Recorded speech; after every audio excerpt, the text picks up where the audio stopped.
Hi, everyone. Welcome to I hope you're having a great evening tonight, and thank you so much for joining us for this special edition of the New York Tech Meetup. We're not doing a July meetup event. Instead, we're here hosting Developing Pride. It's a celebration of tech founded, coded, and created by the LGBTQ community. And this year, we are doing it in partnership with QueerTech. My name is Andy Saldana. I'm the executive director of New York Tech Alliance. I'm also the co-founder of QueerTech. So I am going to be your MC tonight. I have a couple of different housekeeping notes and just announcements and thank yous. We're going to get through that first part in the next 10 minutes, and then we'll go right into the live demos.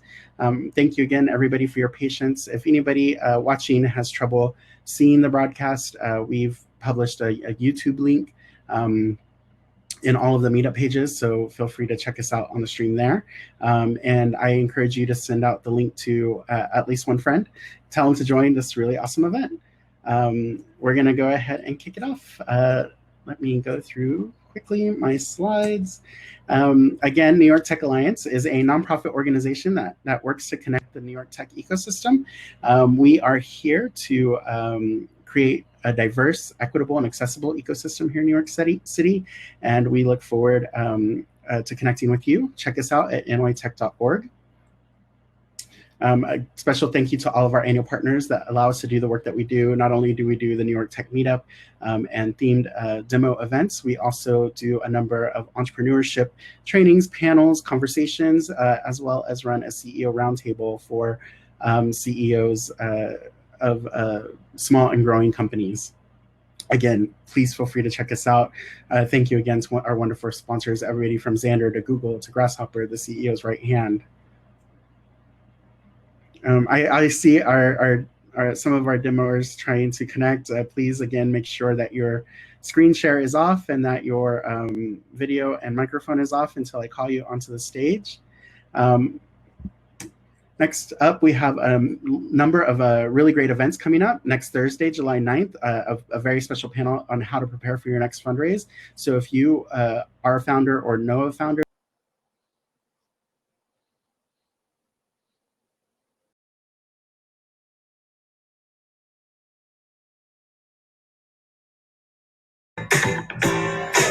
hi, everyone. Welcome to I hope you're having a great evening tonight, and thank you so much for joining us for this special edition of the New York Tech Meetup. We're not doing a July meetup event. Instead, we're here hosting Developing Pride. It's a celebration of tech founded, coded, and created by the LGBTQ community. And this year, we are doing it in partnership with QueerTech. My name is Andy Saldana. I'm the executive director of New York Tech Alliance. I'm also the co-founder of QueerTech. So I am going to be your MC tonight. I have a couple of different housekeeping notes and just announcements and thank yous. We're going to get through that first part in the next 10 minutes, and then we'll go right into the live demos.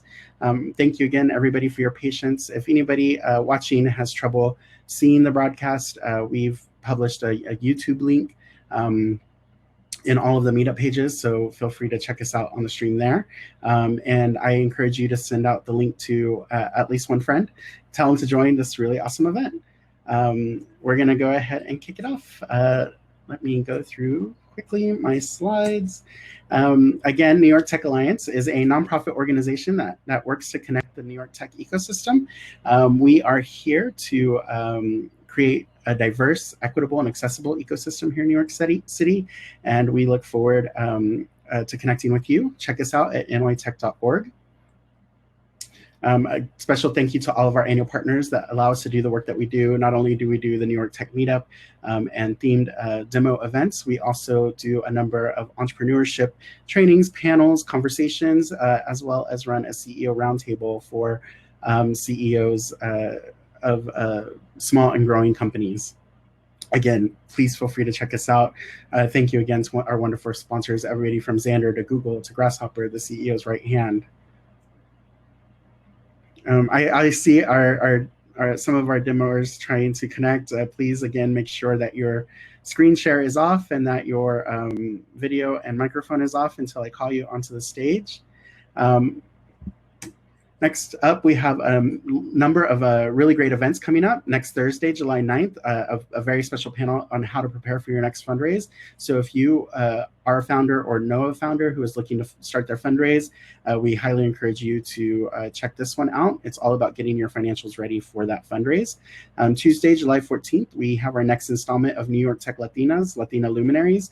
It's a 30-minute conversation led by Yvonne de la Pena, highlighting an amazing Latina in the New York tech ecosystem. We just had one this morning. It was phenomenal. You can check us out on Instagram Live for that at NY Tech Meetup.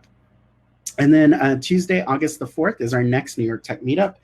It will be a very special high school edition. We will be spotlighting a lot of projects from local high school organizations in tech. So be sure to check us out. You can always find our events at nytech.org/our-events.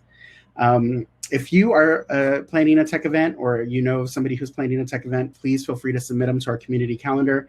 It's a free service that we provide, and our favorite events go out in our newsletters and to our meetup group as well. So we encourage you to submit your own events. Email me, let me know you've submitted it, and I will include it in the newsletter. And then there's 3 ways that you can support New York Tech Alliance. First is adding a donation whenever you RSVP for an event through Eventbrite or through our website, and then become an individual supporting or corporate member of New York Tech Alliance. You can find that information on our website again, or just make a simple small donation at nytech.org/support_NYTA. It really does help us. We are a nonprofit, so anything does help. And then tonight, again, we are hosting a special event. This special event in collaboration with QueerTech. I'm going to ask my co-founder, Nofel, to come up to the stage. Let me see if I can get him added as a speaker. Nofel, in order to broadcast, just turn on your microphone and your camera, and you should join me on stage. Awesome. Hi, Nofel. Hi, how's it going? Good. So I wanted to invite you up and just have you tell the audience a little bit about QueerTech and your role. Absolutely. Thank you. I'm Nofel Downey. I'm a co-founder and president of QueerTech. I'm also based in Montreal, Canada, and really excited to be co-hosting this event with Andy. It's really amazing to see that during this Pride Month, where we didn't see the celebration that we usually see with Pride, the spirits were still high and connect with the community globally. And I think also showcasing LGBTQ founders is part of that pride that we hold for our community. And so quickly, just about QueerTech, we are a nonprofit based headquartered here in Montreal. And so we have a chapter in Montreal and also in New York City. And really what we strive for is to queer the tech ecosystem. We really want to help LGBTQ people get into tech, get tech jobs, launch tech companies, and also help tech companies with their diversity and inclusion strategy and help them really create a safe space for our community. We host events we do them virtually now. These events go anywhere from showcasing LGBTQ founders to discussing diversity and inclusion strategy and really supporting the community in any way we say. So again, thank you. We're very excited to see also that there are a couple of companies from Montreal that will be demoing tonight, and very excited to see everyone. And quickly, just a thank you to our 2020 partners, Local Logic, PaySafe, BreedLice, and VanHack. These companies have supported us to continue to deliver our program and serve the community, so thank you very much. Yeah, a quick announcement before I go. Our next upcoming event is called Pride Hacks. Pride Hacks is an event that we organize every year in August. It's August 7 and 8. It's done. We do it in collaboration with Pride Montreal. And this year we will be selecting LGBTQ nonprofits or nonprofit that serves the LGBTQ community, either in Montreal or anywhere in Canada.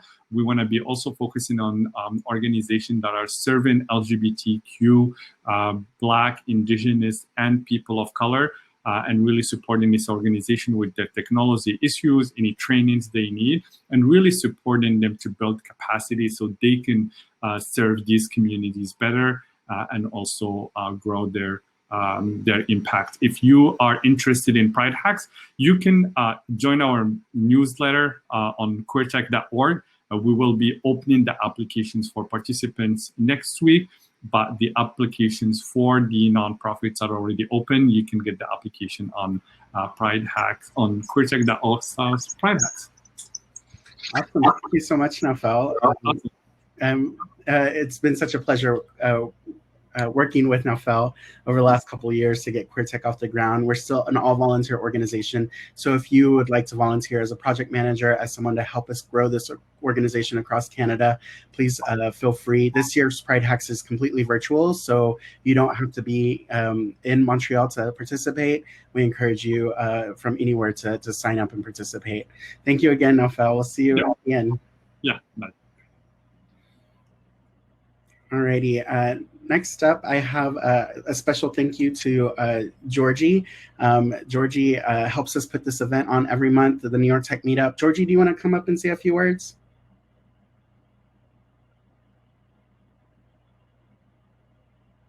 I'm not sure if she is still on. I'm sure she is. I'll give her a few seconds, but Georgie is an amazing connector within the community. There she is. I'm sorry. No problem. I don't know why it always takes a second for my camera and my mic to load up. Yeah, thank you so much for the shout out, Andy. Hi, everyone. I'm Georgie. I've been producing virtual events for the last 3 years. Back in February, BC, before Corona, people thought I was nuts when I said we have to go online, we have to go remote, we have to go virtual.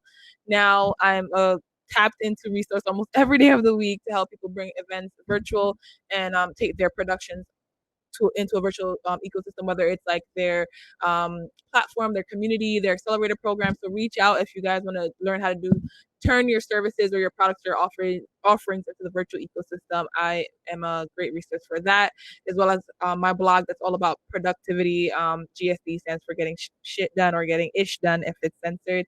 So yeah, so super happy to be here and always super happy to be a partner of the New York Tech Meetup.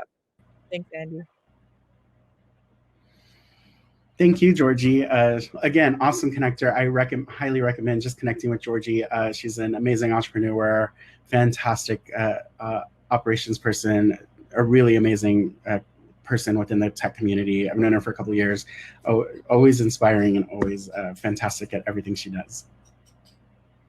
Let's see. And then that brings us to tonight's event. We are going to run it in a New York Tech Meetup style of demos.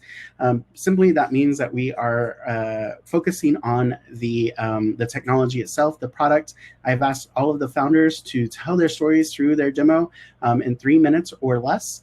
I'm not going to hold them exactly to 3 minutes, but we're targeting 3 minutes for each demo. I've grouped them into 3 groups, group 1, group 2, and group 3.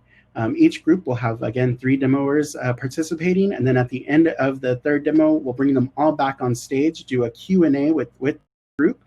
So please be thinking about what questions you have for each of these demoers. They range from across industries, everything from delivery logistics to healthcare to mental health to transit, AI, tech products in Montreal. So it's a very broad range of products and services. All of them are phenomenal queer founders.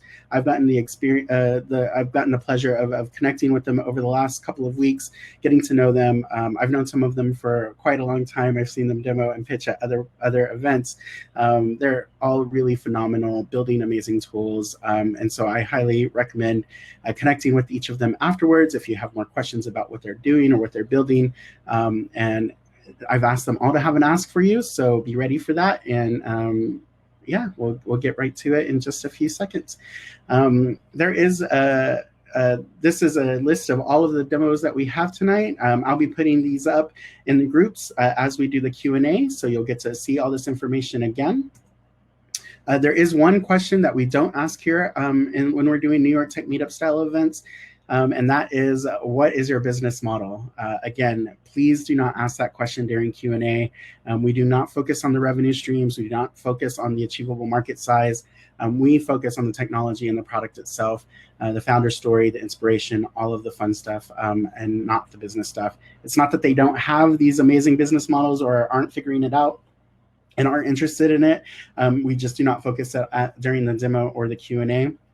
If you'd like to connect with them after the event, I have access to them. You can sign up to be contacted by them at the bottom of the screen under the sponsor section, and you can connect with them individually during the networking portion. So hopefully they'll stick around for a few minutes. At the end of the event, I will open it up to anybody in the audience who has an Ask an Offer. That means anybody in viewing or watching can take 30 seconds and make their Ask an Offer. We'll see how many we get, and that is how we end every event. All righty, and with that, we're gonna get right into it. So I'm gonna invite the first demoer up, Jazarel and Adam from Street Lives. Come on up, come onto stage, turn on your camera and your microphone. I'm gonna make sure that you get your screen shared, and then once we do that, I will stop sharing my screen and we will, and I'll disappear. Just to say, Andy, I'll probably stop sharing my video because it'll slow down the demo, so we'll leave Jazarel to present. No worries, we'll go ahead and take over. I will be back in about 3 to 5 minutes. Already good. Everyone is Jahad. I'll get us started. As a founding member of Street, there's a few things that I want to share.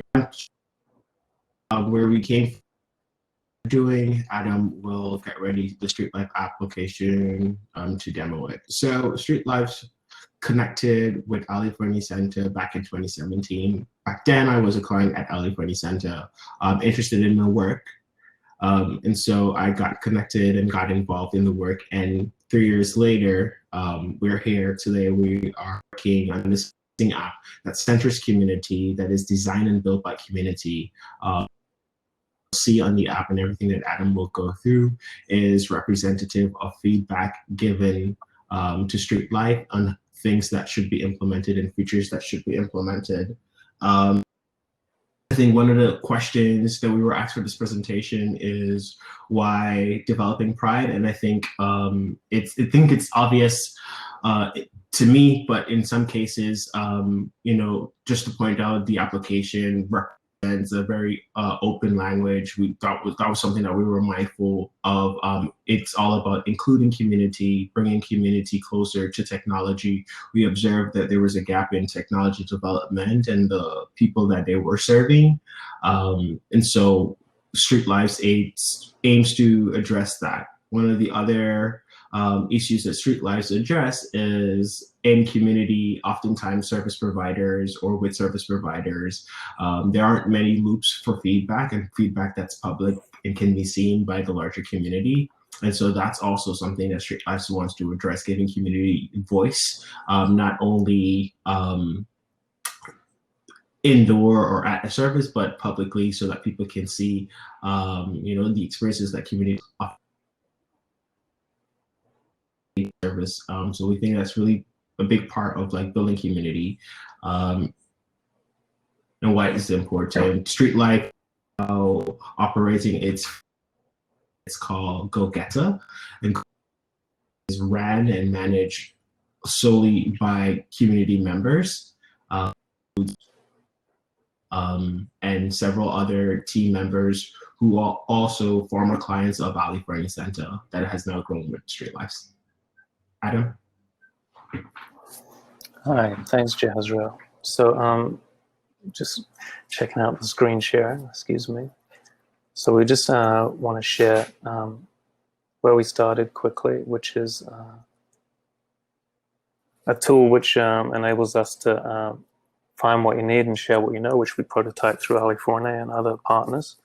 Sharing what you know, creating that feedback loop was something that was, as Jazriel said, missing. So there's no equity in the system and no way for people to influence the design and delivery of services. And having provided work with a platform prototype for some time, COVID hit and we had to move, shift gears to try and help people find information right now. And we've done that through a product called GoGetter, where it looks like an app. It's a website. We don't want to send people to the Play Store or to the Google Play. And we're just sharing information which is valid in New York City for social service information during the COVID crisis. So it's going to geolocate me. You can see we have different types of services. Each of these types of services has a few filters, so we can center things as we like and meet people's needs. We have many hundreds, if not thousands, of services that we're checking and validating, and the team doing that work to validate information is the team that we connected with through the Ali4NA LEAP program. We have blue pins to show us what's open. We have gray pins to show us what's closed, but some of these gray pins will also show us information about virtual services that are going on at the moment. So if we want to find, let's see, a moment, I'm not sure what we're going to see because I haven't searched here. Let's just have a look and see what services are on. So I think this is Ali4NA Center, and this is what they're currently doing. So the drop-in service, okay, is suspended. Caseworkers at virtual services, this is how the tool works. So you can find things either through search, or you can look and see what's open now. We can look for personal care items. We can define personal care items. We have more filters coming. And we have various drop-in shelter services at the moment, mainly, I think, or what's in operation. That's the single adult at Franklin, always open. And so this information is gathered through a tool which we can jump into really easily by finding the organization, which information we might want to change, stepping into the organization. We're just checking for coronavirus. It may be closed, but if it's open, you can see we've got a traffic light system. Every time we click a piece of information, we go back and we can see we're gathering the information about when something was validated. And that's we do that through all the services too. So if we can see that we validate the service description for dinner. Sorry, okay. Adam, I don't want to stop you midway, but there's a small glitch, if you're hearing me, that we have to stop the presentation and then we're going to come right back in. So we're just going to come off the stage for like less than 30 seconds and then we're going to come right back and you could pick up where you stopped off, okay? Thank you. So I'll tell you when we're back on. So we're going to stop now. Yes, sorry. Hey everyone, if that happens again, we'll just stop the presentation and start back again. There's been a glitch with the system today. I apologize in advance.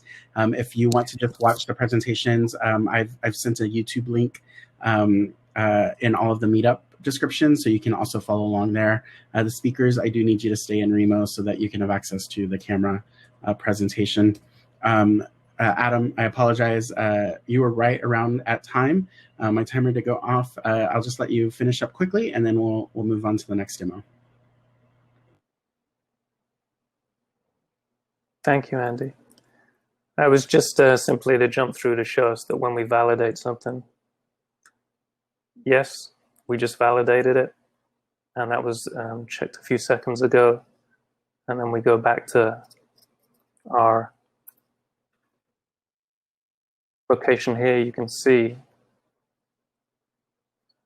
though it says 2 hours ago there, it was validated a few seconds ago, and that's the autonomy we have to change things and the speed we can change things out very quickly. So that's Go Getter, and we look forward to sharing that more with people as they come to the table later. Thank you.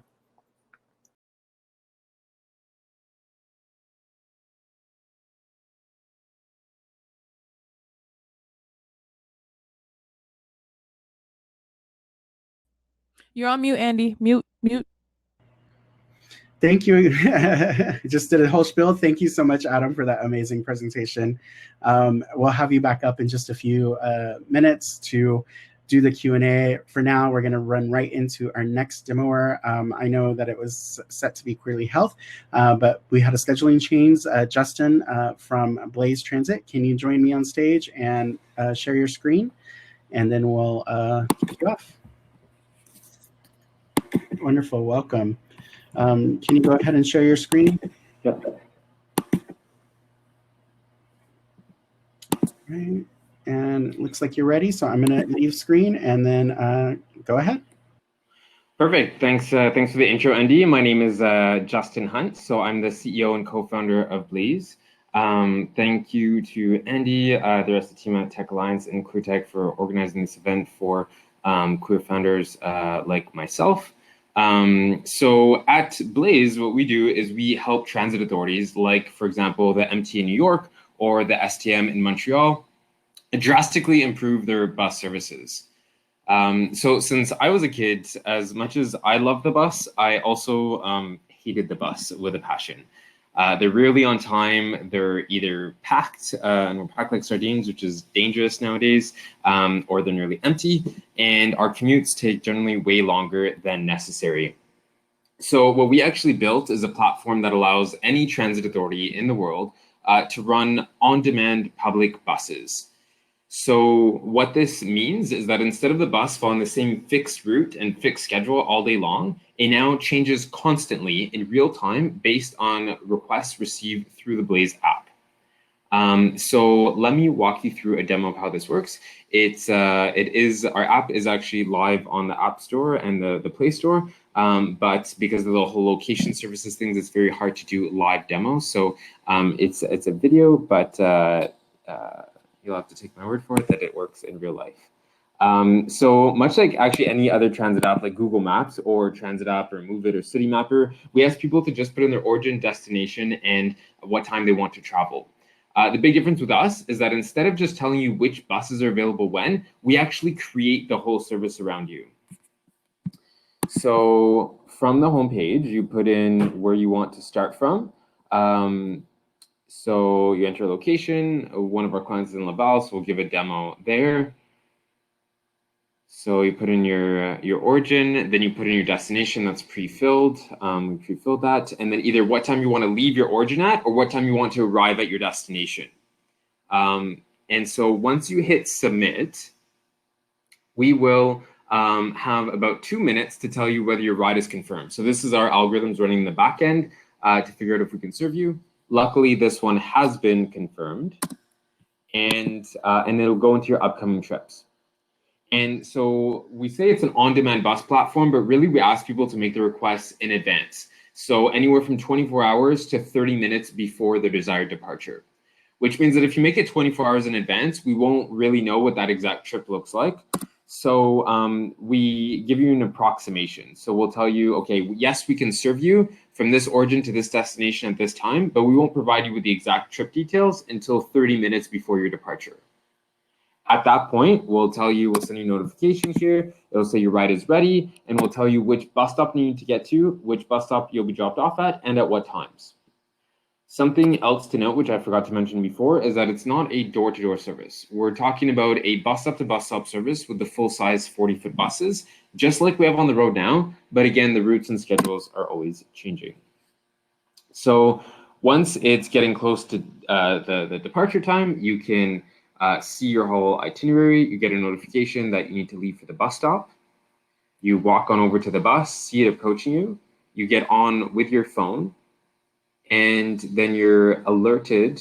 Oh yeah, so you can see all the updated trip details, which are actually kept up to date based on traffic. So if there's a huge traffic jam or an accident, we'll actually update these times to match what's happening in reality. As you get close to your destination, you get a notification that it's time to get off. So no need to like press that little red button anymore, pull the string, and you're dropped off at a bus stop near your destination. You can, once you end your trip, you can give a rating and give feedback. So it gives your transit authority constant feedback on how the service was, so that they can be improving it over time. And once again, we're not the ones operating the buses. We license this app to our transit partners to be able to do so. So that's the demo. If anyone has any questions, please ask in the Q&A. Our ask for tonight is if you have any connections to transit authorities or city officials where you'd like to see this implemented, please let me know. We'd welcome any introduction. And we're also hiring for a bunch of roles, including a full stack developer. So head to our career page on our website, which I posted in the chat, if you're looking for new opportunities. Thank you. Thank you, Justin. Fantastic demo. Really, again, amazing app. I'll ask you to leave the stage, and then I'll call you back in just a few minutes. And with that, we get to our third demo. My Umbrella, Angelique Williams, come on up. And once you get situated, I'll disappear from stage, and I'll give you, turn it over to you. Awesome, thanks. Okay. Thank you again for joining us. Yeah. All right, great. Awesome. All right. Well, I will see you in a few minutes. All right, sounds good.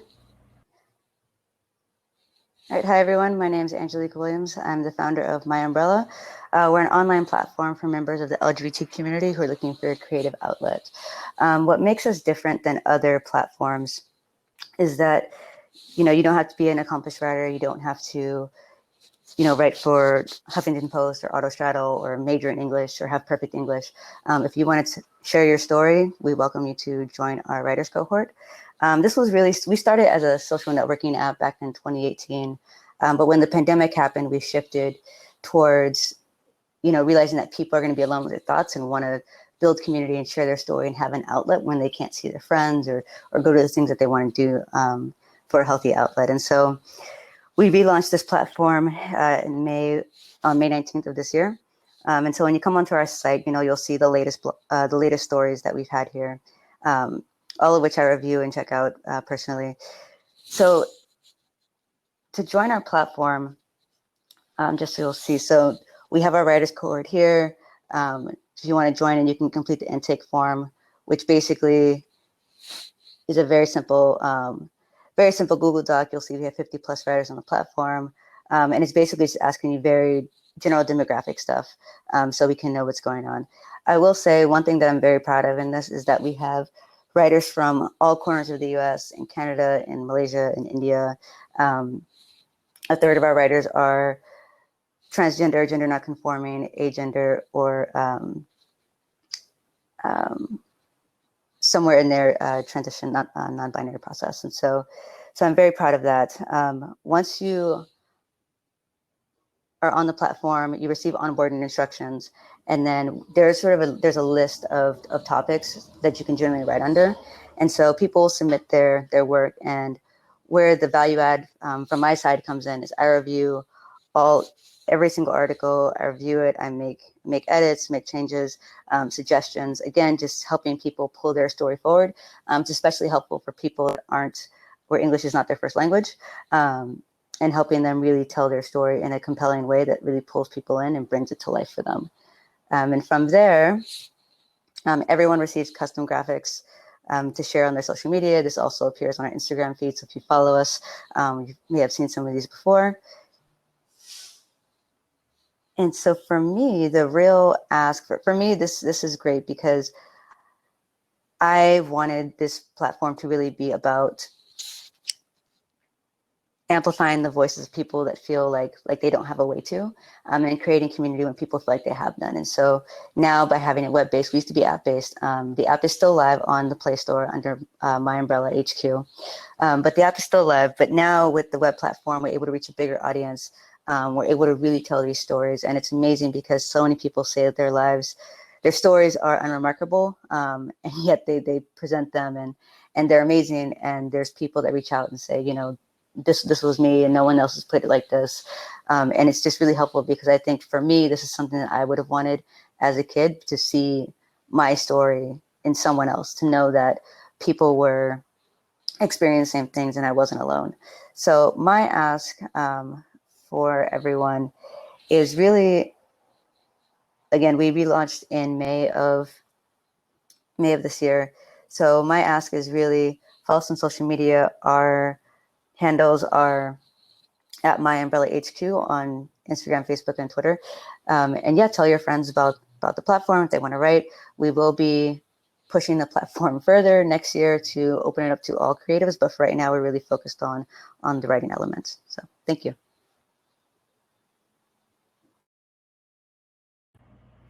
Thank you, Angie. I want you to stay here. I'm going to ask Justin from Blaise and Jazrael and Adam from Street Lives to join us on stage. And then I'm going to ask all of the participants, attendees, if you have any questions for any of the founders, to put them in the Q&A. In the meantime, I'm going to go ahead and kick things off. Thank you all for such amazing demos and products. I'm really excited to see everything that you've been building and from all the different areas. Angie, where are you located? I'm located in Oakland, in the Bay Area. In Oakland. Awesome. So we have Bay Area, New York, and Montreal. This is really exactly what we wanted to accomplish with this event. I'm going to start with a question for Blaise that came through. Are any of the applications here for cities reopening from COVID, for example, finding buses that are less crowded, or working with cities to pre-schedule trips? How are you working with cities around reopening around COVID? Yeah, exactly. So our first two clients, we were supposed to deploy during COVID. That unfortunately was postponed, but now this gives us an opportunity to test out some new kind of COVID related features like a capacity limit. So we don't tell people how many people are on the bus. We just limit it to, say, 15 passengers per bus to allow social distancing. And then we also implemented official contact tracing, because anyone on one of the Blaise buses has to have made a request through the app. So if someone tells us they're COVID positive, we can actually alert everyone who's been in contact with them on one of our buses in the past 2 weeks, so that they can socially isolate. So so we're doing lots of interesting things to make public transit safer and more trusted by the population. Amazing. For Angie, the question came through about where you're located, but I've been admiring your background the last couple of days. So I am in Oakland. I am in my living room. I did a remodel of my apartment. So this is an egg chair and then a wallpaper that is like 12 feet long on my wall. So I made like I gave myself a full beach. Awesome. That's so great. I have a question for you about My Umbrella and the types of stories. And have you seen the stories change or the writings change during the COVID pandemic or the Black Lives Matter movement specifically? Yes. So there was, when you create a product, you can kind of guess what's going to happen. There's a lot of things you don't know what's going to happen. So, there's been a lot of stories about, falling in love with your best friend and how you realized you were gay. I expected those stories. Things I didn't expect were how many gender identity stories there were going to be, and their journey through that. But yeah, with the Black Lives Matter movement, I had a few people actually reach out. Normally they just write their stories, but every now and then people will send me an email saying, is it okay if I write this? And there were a lot of people that said, hey, I want to talk about the LGBT movement and how it relates to Black Lives Matter and who started it and why we need to be supportive. We've had people write stories about, toxic relationships, and at the end say, oh, and by the way, Black Lives Matter. And so there's a lot of stories about that. One of our writers from India was writing about Black Lives Matter and colorism in India and how that affects people and, quote unquote, fair skinned Indians versus dark skinned Indians and what that does. And so, yeah, those are things that I didn't expect, but it's definitely having the effect that I hoped for, which is that people have the platform to express their thoughts. That's awesome. It's great to hear. I'm going to switch over to Street Lives team, Jazrael and Adam. I wanted to find out, you're collecting a lot of data in building this app from the different resources and across the city. And I wanted to know a little bit more about that data set and what one of the most interesting things you found about that set maybe that surprised you about the lack of access that it potentially has, or something that you presented in the app that made it so much easier for people to access those resources?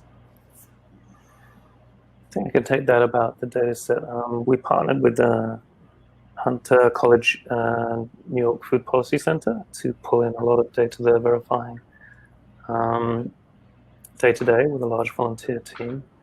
And as we've gone across the few weeks where we're pulling in data, so first we may have had 2 weeks, then 3 weeks, then a month and so, it seems that the number of services closed is pretty static. I think we were seeing about 30 to 35% of services are still closed.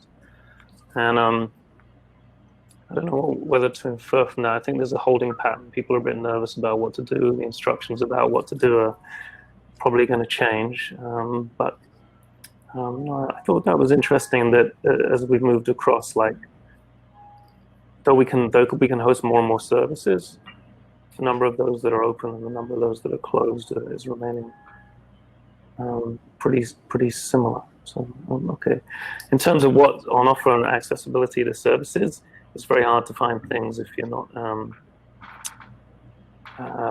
if you're trying to sort of search Google for particular services. I think it's hard to do that, and we're trying to facilitate that through using data objects that were built and designed with the community.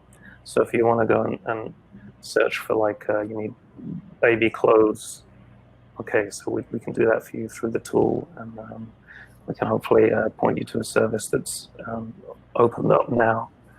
But I don't know. I think just being able to offer that information that the community needs, and just what, or to have confidence that you can access a service, is the most important thing we can provide, so that you're not heading to the wrong door, and you're going to be able to access the thing if you can find it through the data objects that the community require. Awesome. And Jazrael, in your experience in helping to build this product, what was the best piece of that process, and what surprised you during that whole process? I think there's a couple of things that really stood out for me, and being a part of the team, but also working in community and being involved in community. There weren't any surprises. I think the aspiration that Street Life has as a tool it speaks to the things that the community has been asking for a very long time: the ability to review services, the ability to rate services, and to provide that feedback constantly and continuously. I think where I've been surprised is where the city and service providers have a bit too much community, the power to provide feedback and to share resolutions or even solutions to improve their services. I think that's been sort of the most surprising aspect of all of this work. But again, I think Street Life's, because of how it's built and the way the application is built and the way we build services with community, a lot of the features in the sort of aspirational tool is there, but you'll see, and if we had the opportunity to kind of dive into both applications, GoGetter and Street Life, you'll see where, GoGetter, more of a city project, removes a lot of the more, I don't want to describe it as aspirational, but like the needed things, the things that community have been asking for, sort of been removed just because of how city sort of is able to build and work with community. So I think, like, for us, it's really getting those relationships that will help us to advance that sort of, like, we need a tool, we need services that allow those that are accessing it, those that are the beneficiaries, to provide feedback to it, working for their benefit, similar to Blaise. Awesome. Very, very cool. Really quickly, for each of you, I'm going to ask you to quickly reiterate your ask for the community, starting with Angie. My ask is simple. It's just please share the word with your peers and follow us on social media. I put the handle in the chat. It's at MyUmbrellaHQ. Awesome. And Jazrael, go ahead. What's your ask? Yeah, similar to Angie, we at Street Lives are asking folks to amongst their networks. If you are a tech developer, web developer, we're all looking to in expanding and building the platform. For folks more on the community level, you are welcome to support our work in engaging and expanding our knowledge and our learning from community. So we're looking to work with community members as well in that engagement part and pulling in information. And then I think like if there are funders on the call or folks looking to fund a project like this, then for those folks, we are open to donations and welcome any support or connections to support. Awesome, thank you. And then Justin, what's your ask? Yeah, so I have two asks. One is on the talent side. So if you're looking for a new adventure opportunity with us, we're hiring for 5 different positions right now. So please, if you know anyone or yourself are interested, on our website, our careers page has all the details there.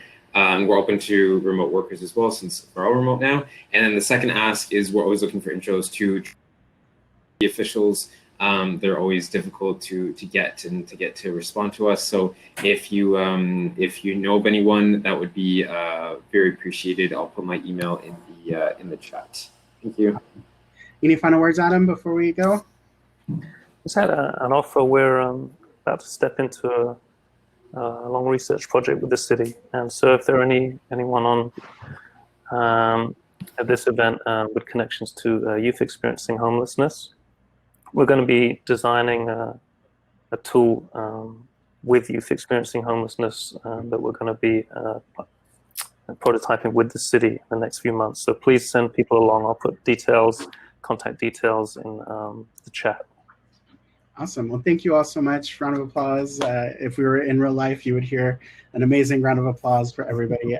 So thank you again for participating. I'll include your asks in our follow-up newsletters. I hope you can stick around for a few minutes after the event to connect with a few people. And thank you again. Fantastic demos. Again, see you next time. Thank you. All right, we're going to move right into our next group. And first up, we have Irma from Cafecito. Please join me on stage. I will stop sharing my screen, ask you to share your screen, and then I'll disappear. All right. Yeah. Thank you, Eddie. Yeah, so thank you. My name is Irma. I am the founder of Cafecito. So to start off, I just wanted to quickly set the scene, kind of like why we're here and why this tool is important. A lot of us have maybe gone and started working remote in the past few months due to COVID, even probably before that. And so if you kind of think about that first time that you're working remote, that first day, it was probably a little bizarre and weird. You're probably not sure when you were going to take your next break. You're kind of like just back to back, working, and all before you know it, it's 5 p.m. and your day is over. And so what happens for a lot of remote workers is that we get into that cycle of not being able to know or structure our days to make times for breaks, for self-care, take a walk outside, to maybe talk to a new peer. And I faced this myself as a remote worker, my entire first year of working remote. So I started to think more about, why isn't there a solution to help remote workers solve for social isolation? How do we help and empower remote workers to find those opportunities to connect, grow their network, meet new people to partner on projects with? And so I started to think about what a solution would look like, and that is Cafecito. Cafecito in Spanish means small espresso drink. A lot of my conversations, and that's how I've met tons and tons of people. So what we do with Cafecito is we facilitate those peer-to-peer conversations by taking a look at your interests and going from there and matching you with folks in our community. So I'm going to switch really quickly over to a quick demo. Our app right now this is actually just designs that are in development. And so I'm going to go through this. This is going to be released very soon, but I wanted to go through what the onboarding process looks like and how, as a remote worker, you can sign up and start to find folks in our community to chat with, take coffee breaks with. They're 30 minutes, super quick. And so what we do is that we take a few bits of data to start to match you with relevant people. This is all done globally, so you can meet folks from Germany, Portugal, the US, pretty much all over the world. And so as part of our onboarding process, we ask more about, what do you do, where you're based, where do you work? And we also, most importantly, start to develop a profile, more human profile, around your interests and your goals. So by us understanding who you'd like to talk to, what's your objective, what type of chats you're looking for. Are they more casual chats, networking, finding a project partner potentially? These are all opportunities for us to connect remote workers with these social opportunities. And then once that happens, you go ahead and you come to our dashboard. So your dashboard is personalized to you. And every time you have a coffee break coming up, you not only get a calendar invite, but you can also join the coffee break via this dashboard. And the goal with this was to make it super, super simple for remote workers to come into our platform, hit join, jump into their video chat. So you and your partner, usually it's a one-on-one conversation for 30 minutes, will show up on the screen. In addition to that, you have access to both of the participants' social media. So if you'd like to check them out, you totally can. And we try to incorporate some of this human aspect of who we are over just talking about what we do for a living. So things like your interest in travel, your interest in entrepreneurship, a new nonprofit that you maybe launched, and then an optional agenda to just kick off the conversation and just make it flow really easily with both folks on the call. And so after the call, a really important part of Cafecito is to understand how we can help you when you come back next week. So by telling us if you enjoyed your meeting, we're able to, over time, create data that feeds off each other. So kind of like machine learning and data modeling and training that data to understand what sort of profiles you're most likely to get along with, have good conversations with. And on top of that, we also try to tap into how did this coffee break make you feel? So was it happy, right? Were you feeling happy after the call? Was it a little bit more tense? And that's really helpful, not just to us, but also to, sorry, my cat, but also to the member themselves, right? They can kind of see how Cafecito over time can help them build a habit, but also see how valuable it is to seek out those social opportunities. It's really hard when you're a remote worker, so that's why we're trying to solve that gap for all of the remote workforce at a global level. And then lastly, we have a community product today that matches remote workers globally. Like I said earlier, we have about 400 members that are using the product to date, and it all starts with coffee. So it's really awesome to have connected so many folks so far with our platform. And if you'd like to check us out, you can do so at Meet Cafecito. I would love for your feedback. And my second ask is if you are familiar or have experience in B2B sales, I would love to talk to you and just learn more about kind of that whole space. So thank you so much for taking a look at Cafecito. Thank you so much, Irma. Really fantastic demo. I'm going to go ahead and ask you to turn off your camera and your microphone, and we'll move right into the next demo. Irma will be back in just a few minutes for the next round of Q&A. So remember your questions, get them in the Q&A right now for Irma. But for now, we're going to move right on to the next demo, 5 minutes of science with Kasole. Kasole, come on up, turn on your camera and your microphone, and we'll get started.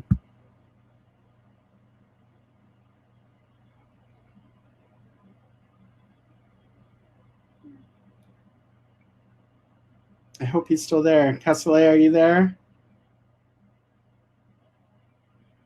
Give you a few seconds.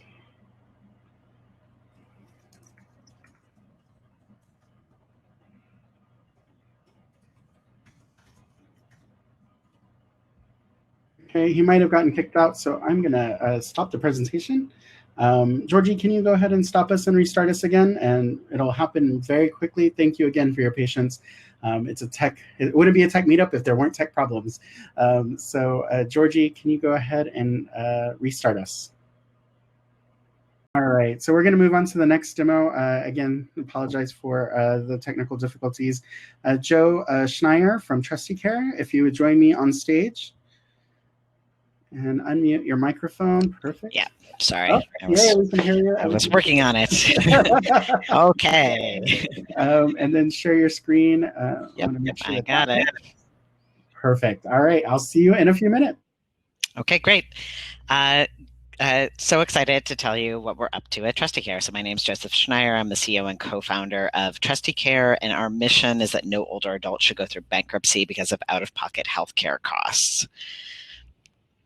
Sorry. So a couple things that people don't know, just a quick dive into the insurance space. 40% of Americans get insurance outside of employment. So these are things like Medicare, Medicaid, ACA markets, and 85% of them purchase their insurance through a broker. And our focus at Trusty Care is on the older adult population. And the reason for that is that they're at most risk of incurring out-of-pocket healthcare costs out of any other group in the US. And it is the biggest reason that they end up going through bankruptcy. And the way that they typically get insurance today is through a broker.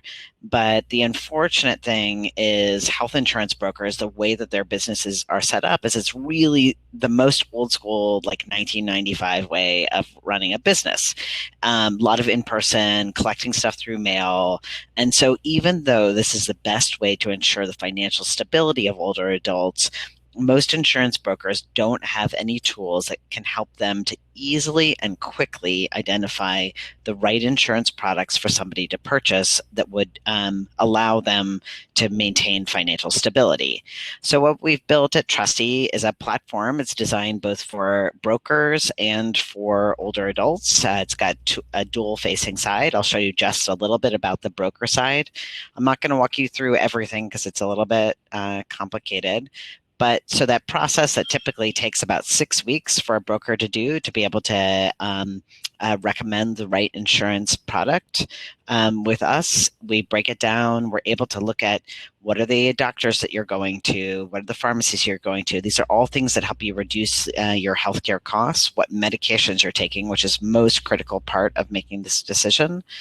And then in a matter of under 5 minutes, we're able to recommend to you the right suite of health insurance products that help you to reduce your overall costs. And we are comparing this against 200 million data points with a machine learning backend. And we cover 35,000 plans that are out in the market. And so far, we're reaching hundreds of brokers that reach hundreds of thousands of individuals' lives. So our mission in our company is to make sure that we maintain financial stability for older adults. And the way that we do that is by providing the broker and financial advisory market with the tools they need to adequately get people into the right insurance plans that help them to reduce their overall costs of care. And going any more details into the product is going to be a bit overwhelming for people. So we'll get into a lot more details. So I'll just give our final asks. We are hiring for a VP of engineering. We're looking for somebody that's got experience in the health insurance market. We're always looking for more connections to small insurance companies. Those are ones that are harder for us, and we're raising a small seed extension. So I want to thank you guys for giving us the time to share with you what we're up to at Trusty, and look forward to hearing any questions you have. Irma and Joe, come on up.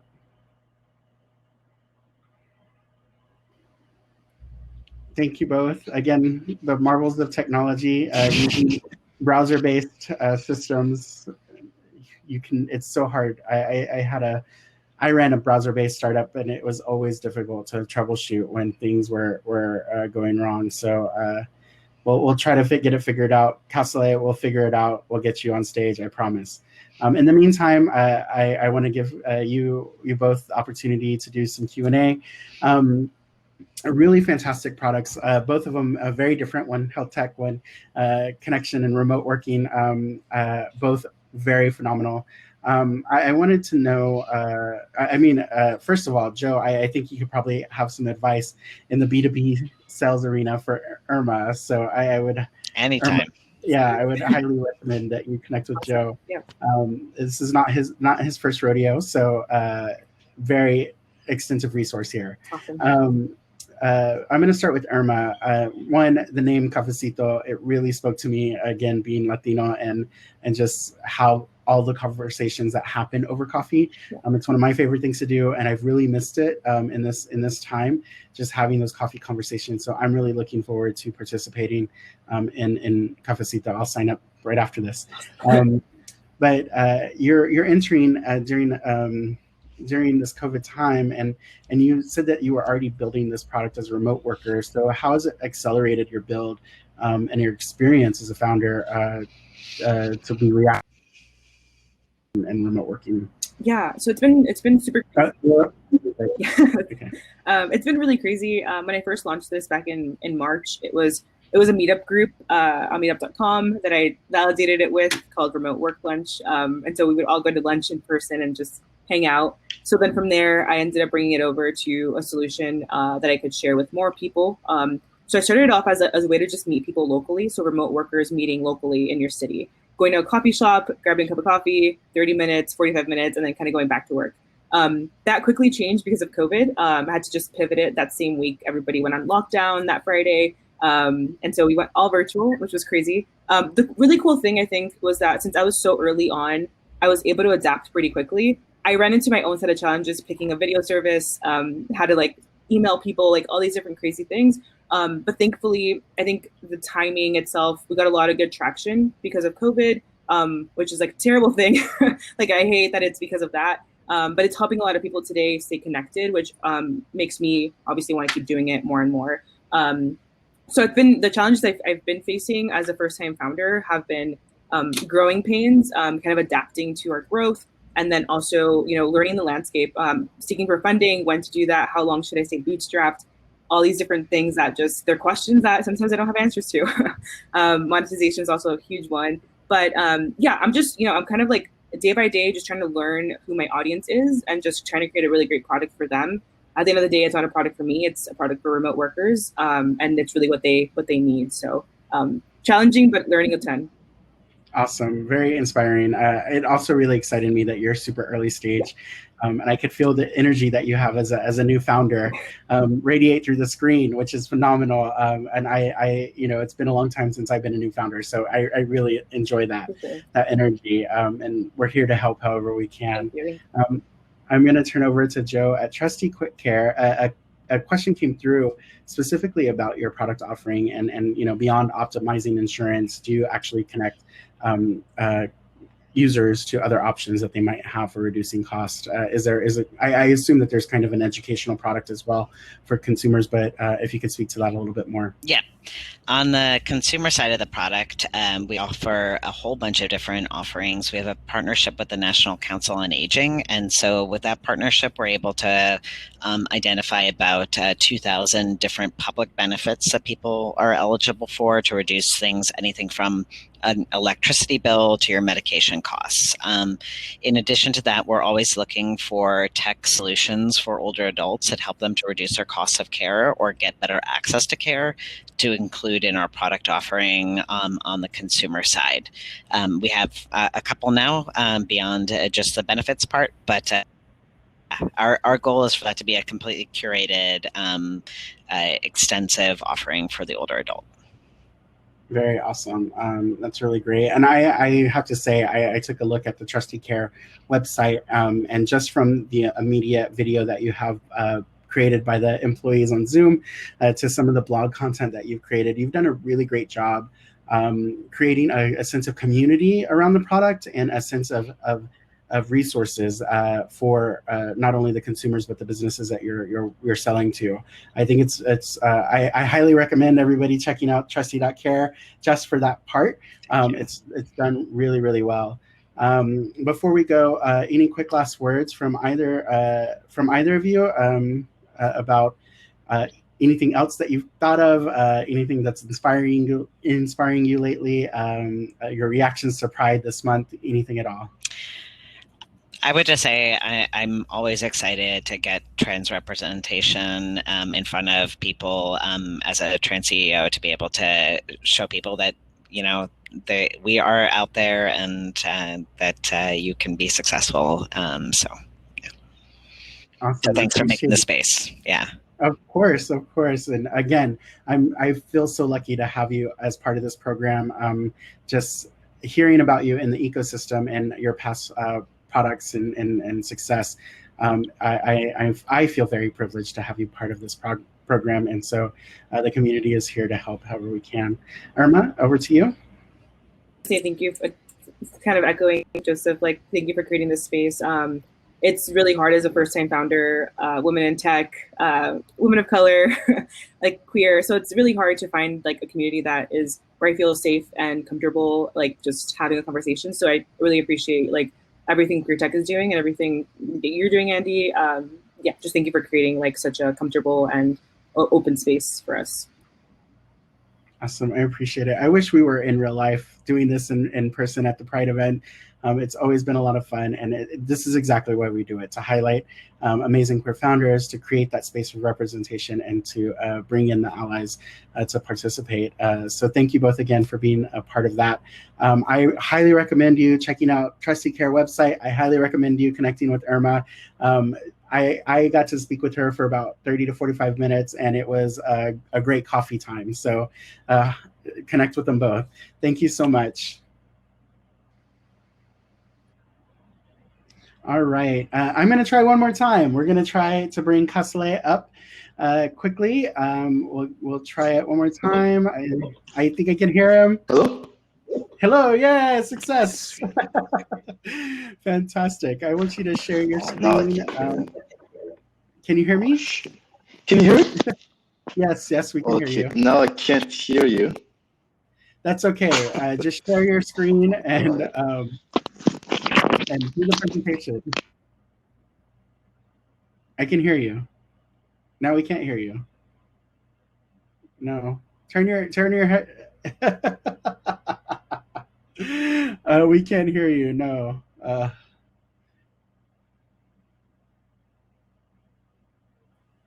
We're gonna turn your headphones back on. I think it's your headphone settings. So we heard you at the beginning, and your headphones were on and your mic was unmuted. So I'm going to go ahead and go to the next group. But whatever you did before, do it again. Yeah. And when I call you back, don't touch anything. Yeah. Just start. So Kasole, go to the link that I messaged you. All right. Yeah. So go ahead and turn off your camera. And then Andy, go on to the next person, and I'll just try to. Okay, so turn off your camera and your microphone one more time. And we're going to go to the next group. So next up, I forgot to share my screen with the last one, but we'll come back to it. And then next up, we're going to go right into Violet. Violet is also in the queer health space, mental health, really doing amazing stuff. Garang, awesome, I see you there. I'm going to stop sharing my screen. I'm going to turn off my microphone and my camera and give you the 5 minutes. Let me hear you speak so I can make sure that you're on. Hey there. Awesome. Great. All right. I'll see you in a... Sounds good. Let me share my screen. Hey, everyone. I am Garang. I'm the founder of Violet. Before we go into the demo, I simply wanted to provide a little bit of context on who we are and the genesis of Violet. I spent the past 4 years building Oscar Health, which is a health insurance company, and there I built numerous facets. So I worked in product for a little bit, in marketing for a little bit, and in insurance product, building insurance plans as well as pharmaceuticals. One thing that I was a big proponent of was how do we actually improve healthcare for the queer community? Being a health insurer, we had the luxury of actually seeing how every single dollar is moving. One of the initiatives we tried to launch was actually having an indicator that said, this specific provider is queer competent to this degree. Unfortunately, that does not exist just because there is no centralized data source that says to which degree a provider is queer competent. So with Violet, we're taking a stab at actually building that roster of data. So at Violet, we are building a network of queer competent mental health providers. And we define queer competent as really a few things, but in essence, we're looking for providers that focus on the queer community in terms of their educational specialty, or they have a lot of hands-on experience. And then another key element is we do want them to be integrating the community resources that are available for our community. So if a provider is working with a queer PIC client, we do want them to be able to reference other nonprofits and community organizations that exist. So unlike other therapist matching websites, which I know there's quite a few, one of the things we've tried to do is have all of our questions be especially focused on the queer community. So this is simply an MVP. So from our base product, we ask what are some subject areas that an individual is interested in speaking about. So for our demo, we'll select anxiety and sexual orientation. We ask who's attending the session, whether the individual is going by themselves or with their partners. I'm pretty excited. We're launching pediatric care as well fairly soon, which should actually be a pretty big value add. Similarly, we ask where they're located. With COVID and quarantine, everything is delivered through telehealth, but all of our providers do have offices in person, and they do accept clients in person as well. It's really up to the client and the provider to gauge what their delivery medium will be. And then this is the part that's a little bit innovative / neat. One of the things that I care a lot about is making mental health care more accessible. Plenty of providers offer sliding scale slots, but the logistics of actually being able to book a sliding scale slot are somewhat onerous.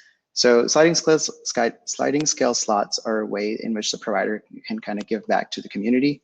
All this means is they allocate certain number of hours for individuals that are low income that can actually get care for a heavily reduced amount. So we actually work with each provider to formalize this. So as we are onboarding providers, we ask them what their sliding scale structure looks like, if they have any, and then we formalize those rates so that people can book those rates at that respective price point. So for our example, we'll actually select 30 to 40,000. And then the final question is name and email. We use this to follow up if a specific patient doesn't end up booking. We simply follow up to learn about, hey, can we actually find a provider that is a better fit for you that you didn't see on our platform? So with that search, in a very simplistic fashion, we are surfaced with a few different providers.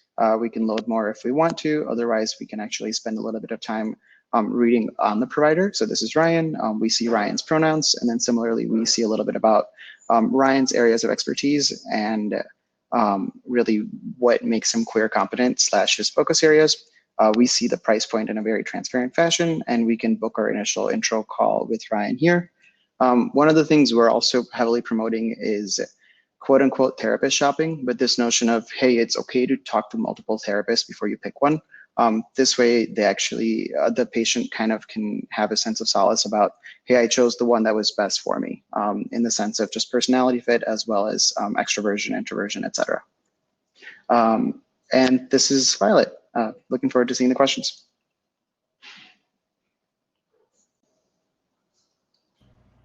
Thank you so much, Garang. Quickly, what's your ask for the community?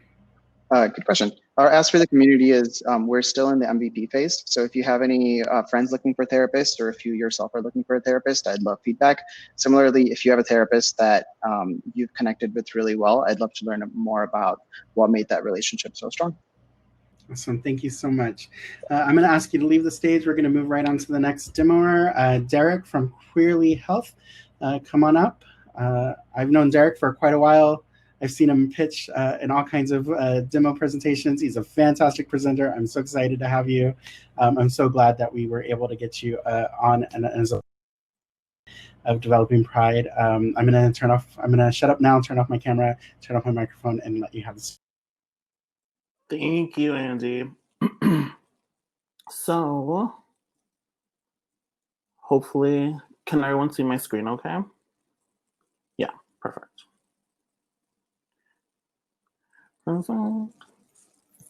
Let me know, just yell at me if you can't hear me or see me for some reason. So my name is Derek Reyes. I use they, them pronouns, and I'm the CEO and co-founder of Queerly Health. Just want to take a second to acknowledge the fact that we're based in New York. We're a company that's built in New York. I'm from New York originally. My family's been here for a really long time, and we've been through a lot over the past few months. And I believe we're a really resilient city and really resilient people, and we're gonna just keep moving along. So my background is in LGBTQ+ health, education, and social services, as well as human development and social intervention. And I've worked for the mayor's office before in city government and clinical research with the LGBTQ+ community and in the nonprofit space. Right now, Queerly Health is in a startup program at Samsung Next New York. It's a really fantastic community. So the problem with LGBTQ+ health, as many of us know, is that we experience many barriers to access and gaps in access, like cost, location, discrimination, anti-LGBTQ+ health laws, and lack of provider knowledge. And this ultimately ends up leading to LGBTQ+ specific health disparities. A lot of that has to do with the fact that we often end up avoiding healthcare settings completely or delaying visiting healthcare settings when we need to. So Queerly Health is just as much a social intervention as we are a social enterprise. We're looking to completely interrupt that cycle. And this is a demo example. So this is someone we're calling Alex, and they're gender non-binary, and they're, let's say, new to New York City. And they realize they haven't seen a provider in quite some time, a general care provider, a primary care provider. And oftentimes what LGBTQ plus people do is we ask a friend or we go onto the internet and we're like, hey, can anyone recommend a good LGBTQ plus primary care provider? And then, of course, there's all sorts of specifications. And a lot of times what ends up happening is we're kind of a guinea pig for a provider who may or may not be LGBTQ plus affirming and competent. And there's varying degrees to that. Like, are you just not going to be a jerk to me in this healthcare setting, all the way up to practitioners who specialize in LGBTQ plus care. So the way that we're envisioning it is Alex coming onto our website, and then that's where Alex can browse providers by name and specialty and area, availability, and even insurance accepted. And then once there we go. And then once Alex finds a provider that they feel comfortable with and has availability, they can see where they can choose an appointment, either through an in-person visit, phone call, text, or chat, and then book that appointment, and it's super easy. And Alex knows that this particular practitioner is LGBTQ plus affirming because they've already gone through a vetting process, a training process before coming onto our marketplace, so they don't have to do that legwork themselves.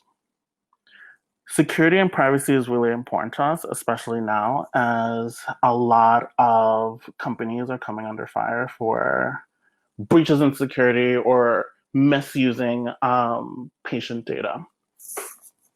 This is Meg. She's our COO and co-founder, and she comes from companies like Octave and One Medical, where she's done senior ops. And we call her our compliance queen because we're making sure we're building out Queerly Health to be completely HIPAA compliant and go above and beyond the regulations for that. And that includes things like safely stored user data, end-to-end encryption of user data, privileged access protocols, etc. This is JP. He is our CTO and co-founder, and he hails from companies like Morgan Stanley, NASDAQ, and IBM Watson.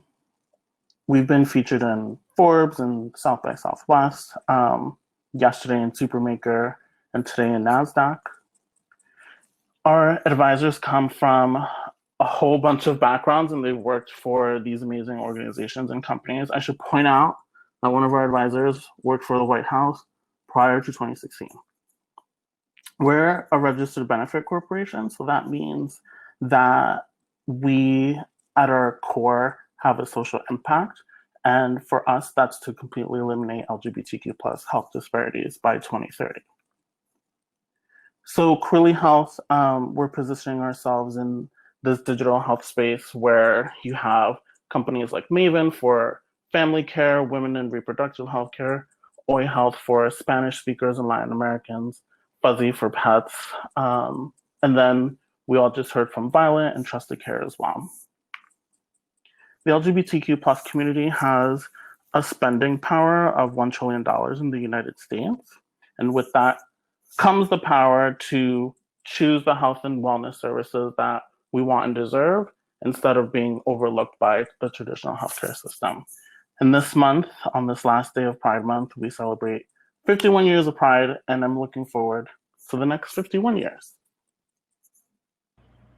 Thank you so much, Derek. I'm going to ask you to stay on stage. I'm going to ask Garang to come back up. We're going to do Q&A with you two, and then we'll, I heard Kasole's tech is working, so then we'll go to Kasole and finish up with Gabriel. So we'll start the Q&A with both Violet and Queerly Health. I've been a fan of Queerly Health for a very long time.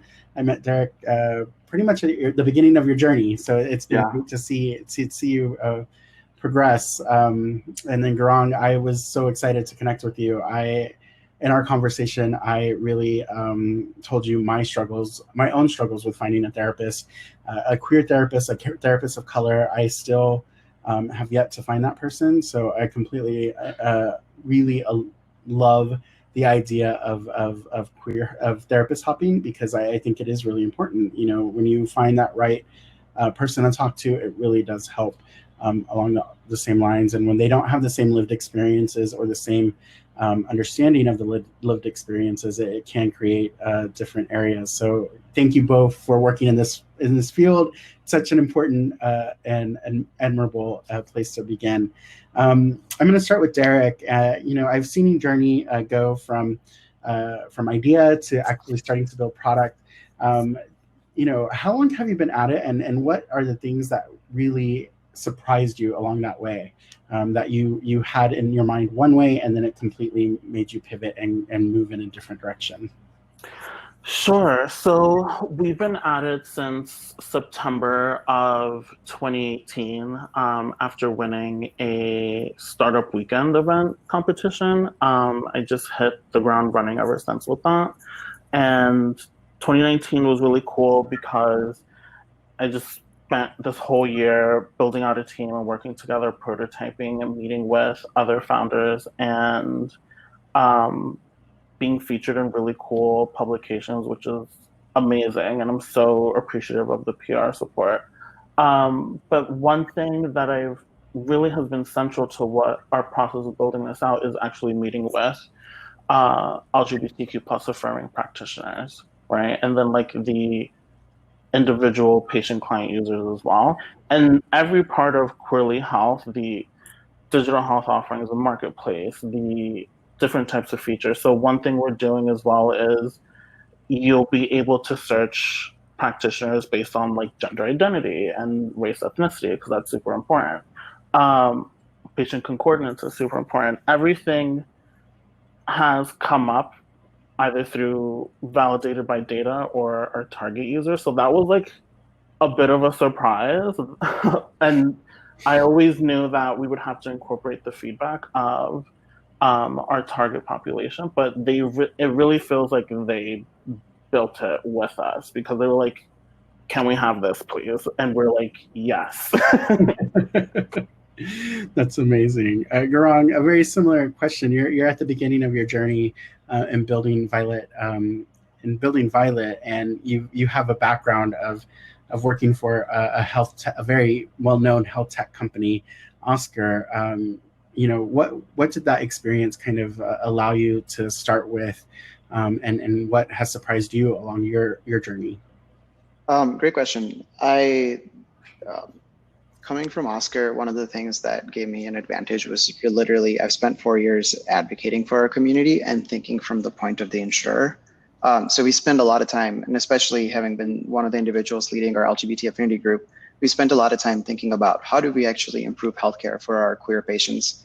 And Oscar being mostly in really big cities, we actually have a disproportionately large number of queer individuals. So it was really fun for us to actually think about how do we improve healthcare for the queer community.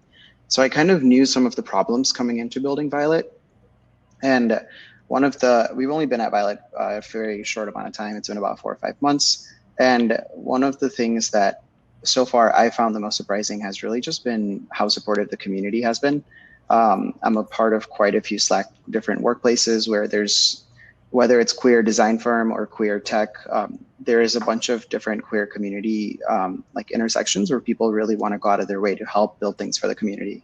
And that's something we're really trying to build within Violet as well.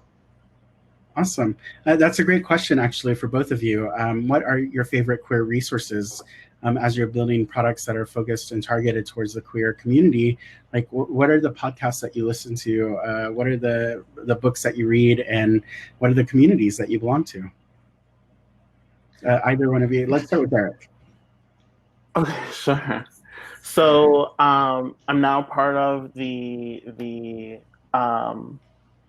NY Tech Alliance community, so it's great to be here for my first demo here. I've been a part of, before I even started building out Queerly Health, I was a part of the startup community and also the out in tech community. And a few of the folks and people that I've been following that really influenced me, that are LGBTQ plus people, especially of color themselves, are folks like Arlen Hamilton, for example, who really trailblazed the way for marginalized populations in VC land. And also the Founder Gym community, which it's specifically designed for founders who are of marginalized populations. Like, that's been such a really cool community to be a part of. It's all remote, digital first, but when I had to go up and down the West Coast pitching and going to conferences, I stayed at people's houses that I met there. So Awesome. That was really cool. Awesome. And Garan? Similarly, for me, out in tech has been immensely powerful. I've been blown away by the sheer number of individuals that are in their Slack overall environment, especially because there's intersectionality of everything from areas of interest as well as like identities of that individual. So it's nice to be able to find precisely people that I have questions for or that like I would like feedback from. Awesome. Yeah. And just to reiterate, there's a number of LGBTQ in tech organizations, especially here in the United States. The big three are Lesbians Who Tech, which phenomenal. Leanne Pittsford is phenomenal. She's one of the reasons that I also started QueerTech, and her summits are phenomenal and open to everyone. Out in Tech, which is a general LGBTQ's in tech group, and then Start Out, which really focuses on connecting entrepreneurs to funding. So all three organizations, really phenomenal groups. I highly recommend checking them all out. I have to say that maybe our attendance isn't so high because Out in Tech had an event tonight, but but that's quite all right. I love everyone who's involved with all the organizations, and it's really fantastic to see the queer community really get the support that they need in building in tech. So thank you both for participating tonight. Thank you so much for sharing what you're building. I'm really excited to see where both of them go. I'm a big fan of both you, Derek, and Grong, and the products that you're building. So please let me know if there's any way that I can help in the future. Thank you. Thank you. Thank you. That. Awesome. And okay, that brings us to our last two demoers. Kasole, one more time. Let's bring you back up to stage. Georgie told me that everything is working correctly. Yes? Can you hear me? I can hear you. Perfect. That's amazing. So let's share your screen, and then I will turn it over to you to take it from here.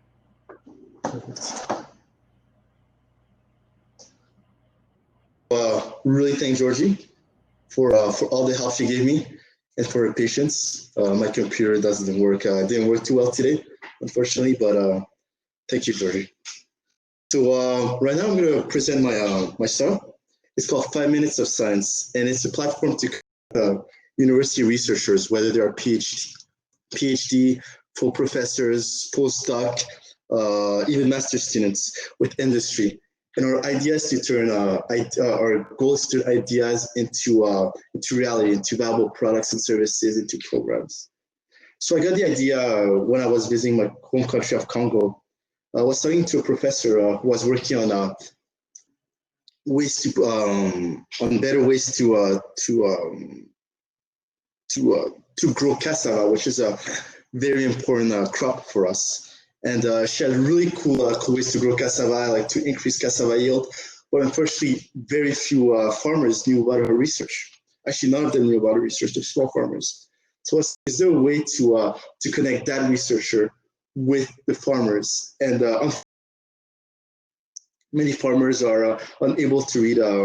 They're unable to read academic papers because they're very complicated and the literacy rate is pretty low. So I thought the best way to do it is through videos.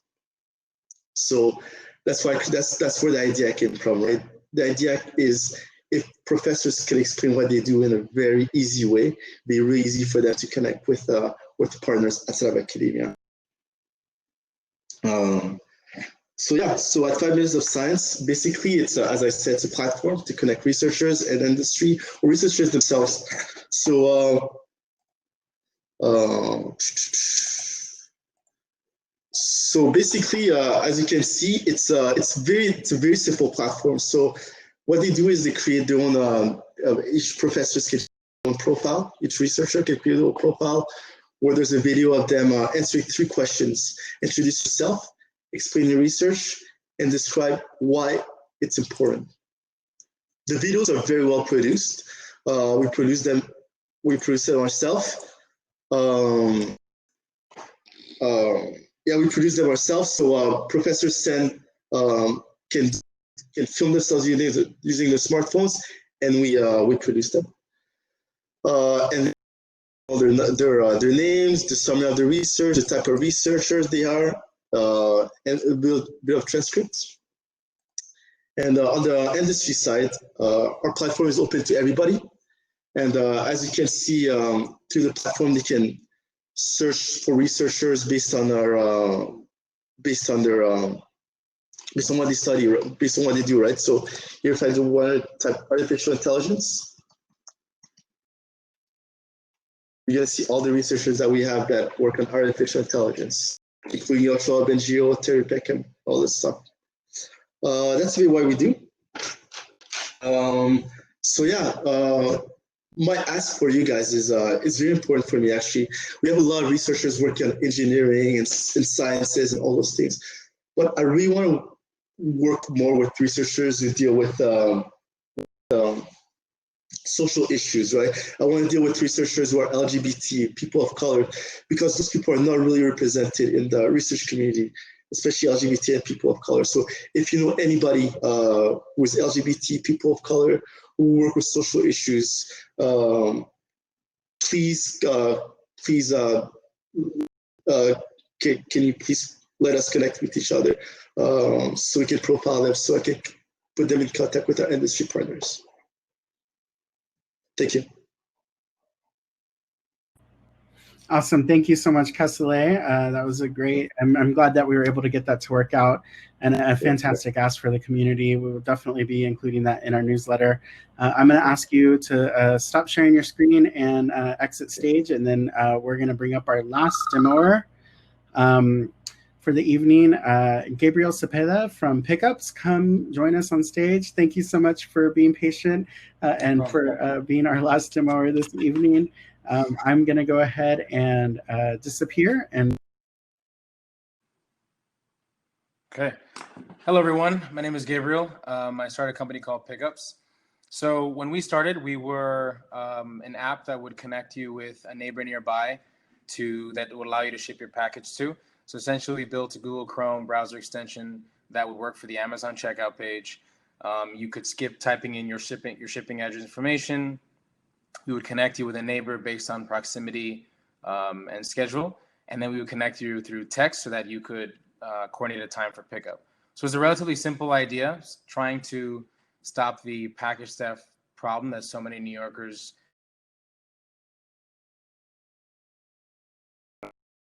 So then that was the focus, and then COVID-19 happened, and we had to go back to the drawing board and really take a pause on bringing people together for obvious reasons. And in that pause, we were able to realize that we weren't fully realizing the max potential of our neighbor network. You'd be surprised what people are willing to do when given the flexibility to make money and work on their own terms from home. And so one of the areas that we decided to explore was potentially being involved with the retailer and the end customer a little further up the supply chain.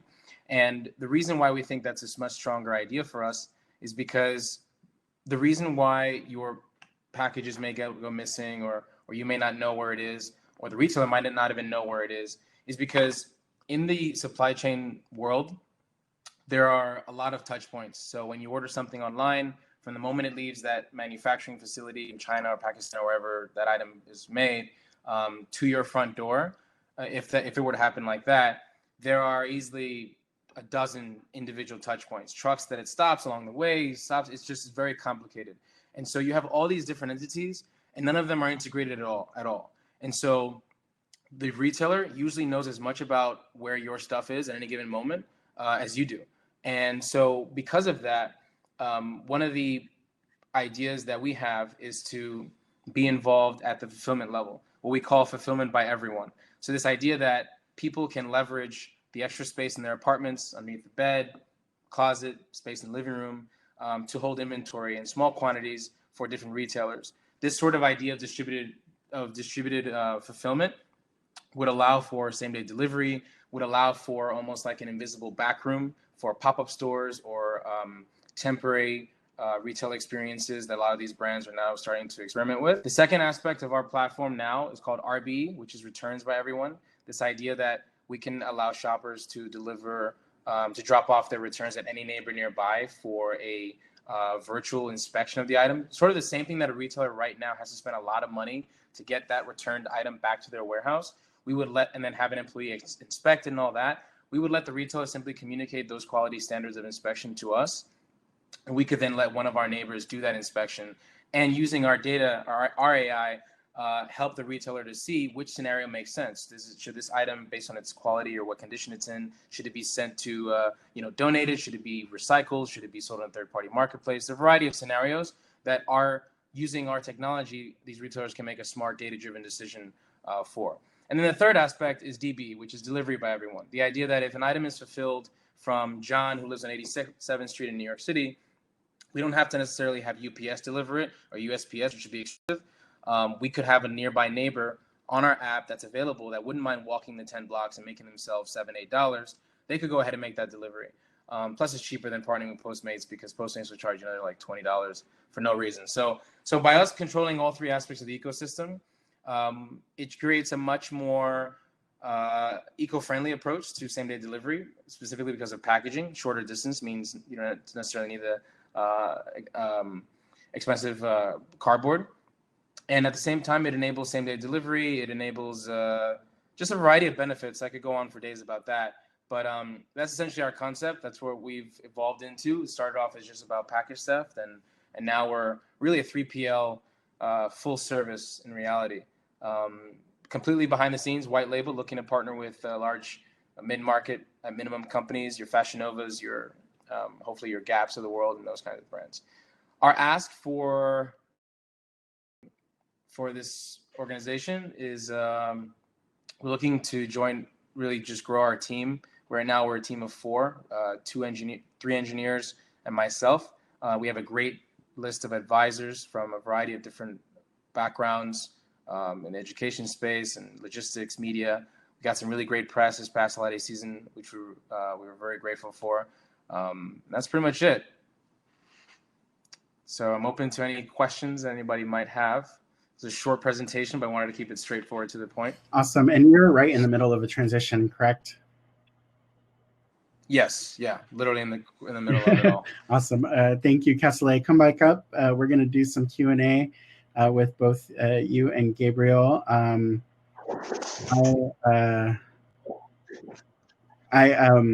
Thank you both for participating in the program today. Again, thank you for your patience, Kasole, as we got everything worked out. And Gabriel, thank you for presenting during a pivot. So to start with, I think I want to start with Kasole. And this Kasole is joining us from Montreal, and the tech ecosystem there in Montreal. Your ask is to connect to tech industry experts so that you can connect them to these educational experts, academic experts. Can you talk a little bit about like what? I know that's the pure goal of your product, but can you talk a little bit about what those connections, why those connections are so special, and why they're necessary to get this learning out into the world? Yeah. So basically, there's, as I mentioned, there's so much good research being done in university, right? In all aspects. Right now we have a lot of science engineering, but there's so much good research.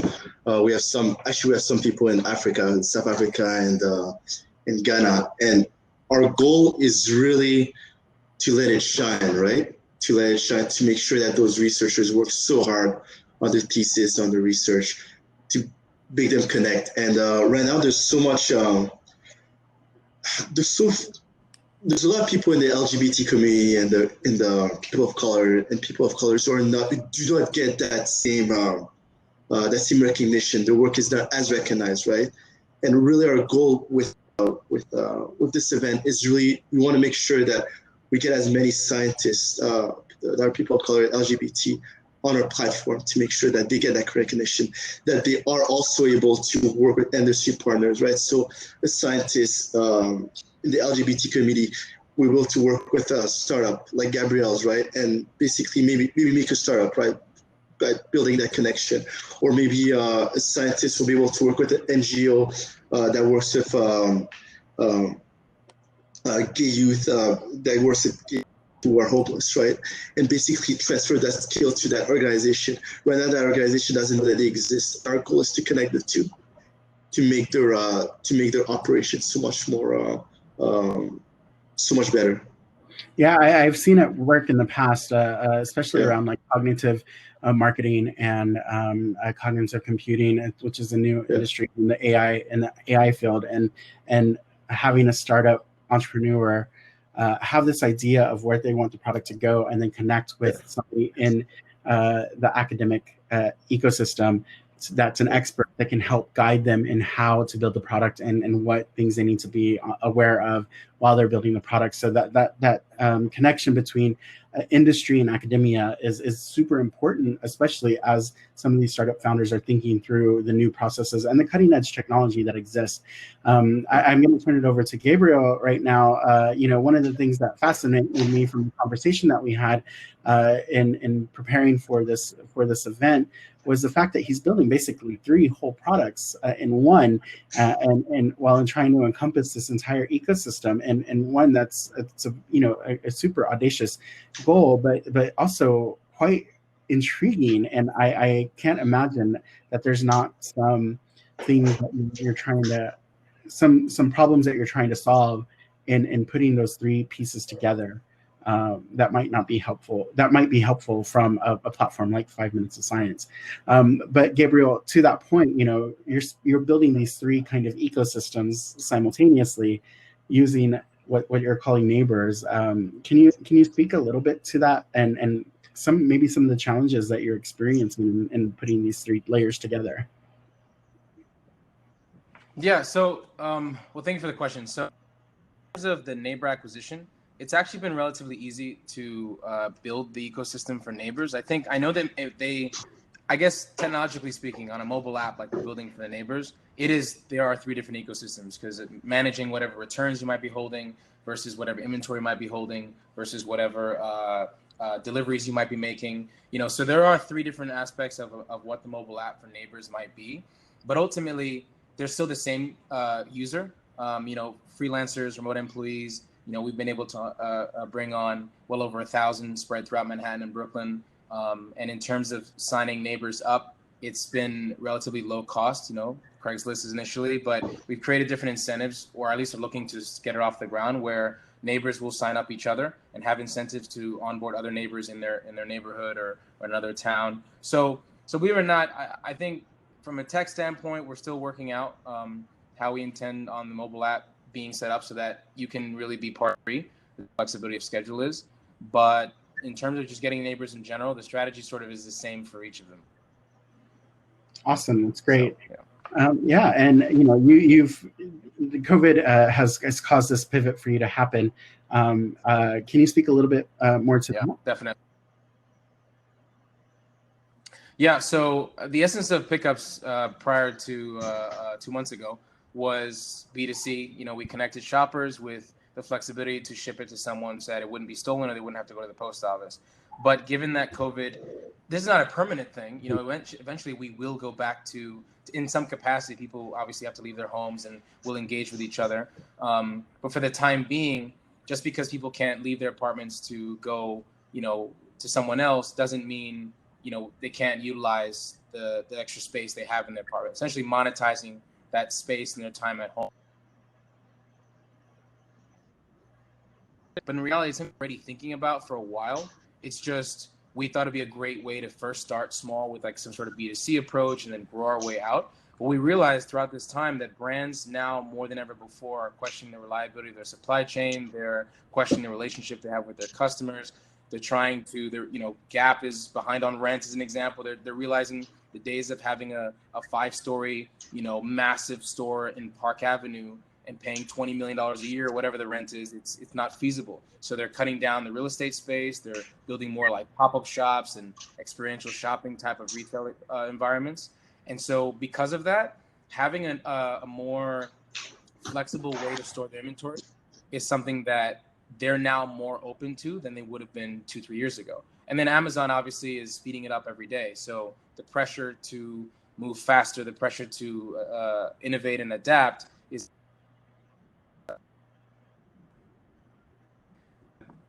middle of that. So in whatever way we can. No, I think it's really great. I know that we had a really in-depth conversation about the potential ecosystem that exists, and it was really exciting to hear someone be thinking about it in a new way. So congratulations on that, and I'm really looking forward to where you go. I'd like to have you back when you have the app ready so that we can see it in action. For sure. And Kasole, I know during this time it's been really important. Like your whole goal of the product is to connect people that don't exist within the same ecosystem to each other. And so I imagine that this new move to digital workforce and remote working has really helped in your messaging, or how has that impacted? Definitely, it really has helped because before researchers, professors relied on conferences because all the conferences have been canceled. Now they see the value of just connected, building a relationship online. That has really helped out. Awesome. Any parting words from either of you before we head off, or anything about Pride or about building the product, or just the ecosystems in general that you'd like to share? Well, I'm personally excited for all the innovation that I'm seeing out of not just POC community, LGBTQ community, but across the board. There's just so much. I guess there's always been, but just now more than ever, I'm seeing all this massive ecosystem of entrepreneurs and people wanting to solve problems. Maybe because this time has shed so much light on what's wrong with the world. So maybe there are more people speaking outward about this, their ideas for how to make it better. And I think it's very exciting. It's great to be in the middle of it all. I wouldn't want to be born in another time. I think I'm Kasole?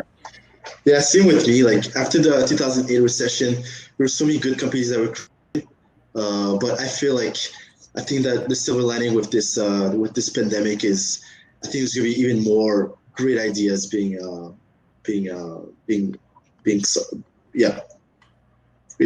solved. So.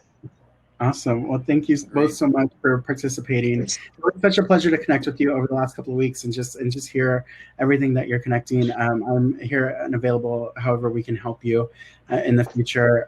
And thank you again. A round of applause for our last group of demoers. And again, thank you for your patience with the technology. All right. And with that, I'm going to see if we have any participants that want to come up and do a quick 30-second pitch. Just hit me up in the chat. Thank you, Kasole and Gabriel. Have a good evening, and then we'll see.